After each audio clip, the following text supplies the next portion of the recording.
In this video, we're going to be talking about how to fix your Slack file upload not working. So let's get straight into the video, shall we? So the first thing you want to do is check your internet connection because you want to make sure that you have a stable internet connection.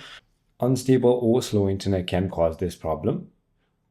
Then the second thing you want to do is check if the server of Slack is down. Just go to Slack or status.slack.com. You can also try switching to another browser because it could be your browser issue, or if it is your Slack application, try restarting the application.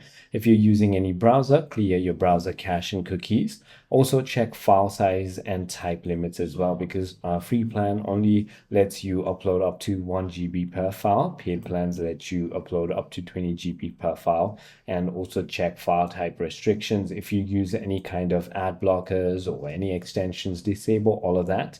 And also, if it asks you for cookies, simply go ahead and allow it, because it does need cookies to upload files. If none of it works, simply try uninstalling and reinstalling it. I hope this video clarifies everything for you. If you have further more queries, feel free to comment down below, and I'll see you on the next one.